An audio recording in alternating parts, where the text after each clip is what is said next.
He dropped out of college twice. His adoptive mother called him worthless. Now he's worth over $150 billion. Welcome to Story Studio 91. Larry Ellison sat in his apartment in Berkeley, California. The year was 1966. He was 22 years old. He had just dropped out of college. Again. First, he dropped out of the University of Illinois. Then he dropped out of the University of Chicago. Larry had no degree, no direction. No money. His adoptive mother, Lillian, was furious. She told him he was a failure, that he would never amount to anything. Those words cut deep. Larry had always felt like he did not belong. He was adopted. He felt unwanted. Now he felt worthless. But Larry refused to believe her. He refused to accept that dropping out meant his life was over. Larry moved to California with barely any money. He taught himself computer programming. He slept on floors. He worked odd jobs. Most people saw a dropout with no future. Larry saw unlimited potential. That belief would make him one of the richest people on earth. Larry was born in 1944 in New York City. His birth mother, Florence, was 19 and unmarried. She could not raise Larry. When Larry was 9 months old, Florence gave him to her aunt and uncle, Lillian and Louis Ellison, in Chicago. They adopted him. Larry did not learn he was adopted until he was 12. The revelation shattered him. It explained why he always felt different, why Lillian was so cold to him. Larry felt abandoned, unwanted. That pain never left him. Lillian was harsh and critical. She constantly told Larry he was not good enough. Louis was kinder but distant. Larry grew up feeling like an outsider in his own home. He buried himself in books, in science. In ideas. School was his escape. Larry was smart, really smart.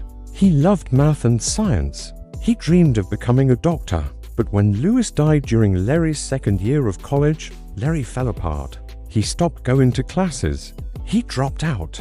Lillian was disgusted. She told him he was throwing his life away.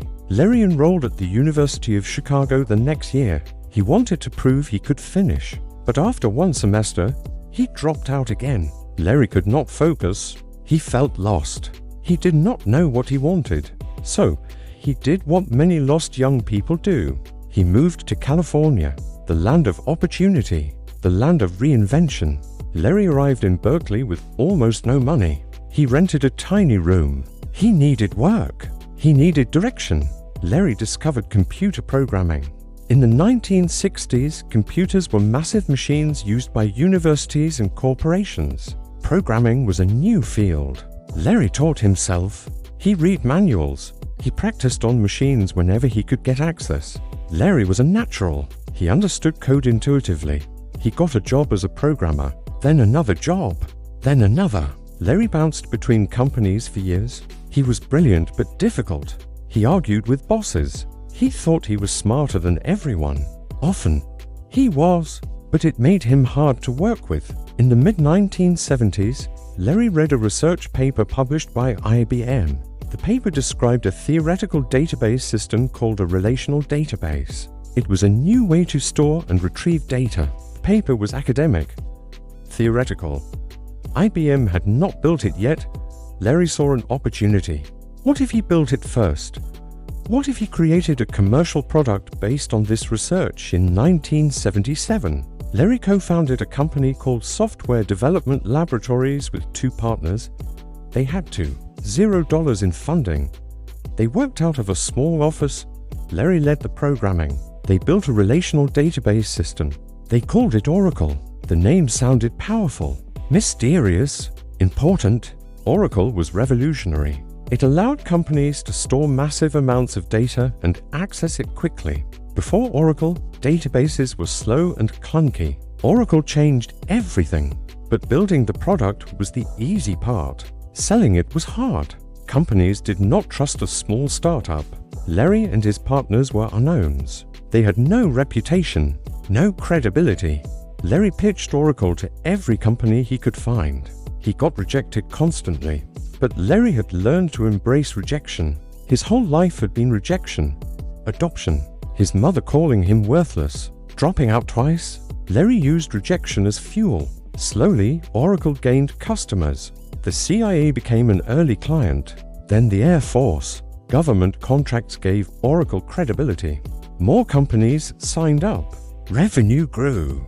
By the 1980s, Oracle was one of the fastest-growing software companies in America. Larry became a millionaire, then a multimillionaire. In 1986, Oracle went public. Larry became a billionaire almost overnight. But success brought problems. Oracle grew too fast. The company was chaotic. Larry was a visionary but a terrible manager. Oracle's financials were a mess. In 1990, the company nearly went bankrupt. The stock crashed. Investors panicked.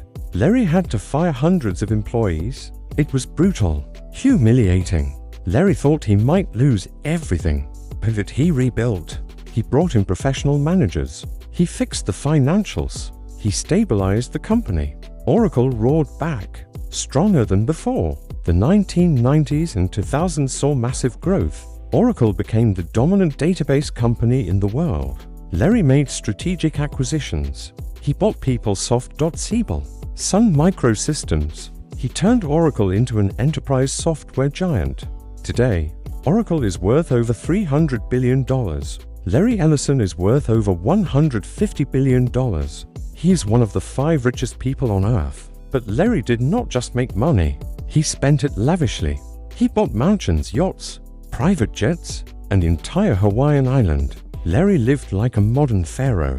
Some criticized his extravagance, but Larry did not care. He had earned it. The dropout who slept on floors now owned islands. Larry also invested in other companies. Tesla. He became close friends with Steve Jobs. Larry funded medical research. He donated billions to charity. Larry used his wealth to live exactly how he wanted. Larry once said something powerful. When you innovate, you have got to be prepared for everyone telling you you are nuts. Larry was told he was nuts his whole life. His mother said it. Teachers implied it. Bosses thought it. But Larry kept innovating, kept building, kept proving them wrong. Larry also said, "I have had all the disadvantages required for success." That is a remarkable statement. Larry saw his adoption, his difficult childhood, his dropping out, his failures as advantages. They taught him resilience. They taught him to rely on himself. They taught him that external validation did not matter. Only results mattered.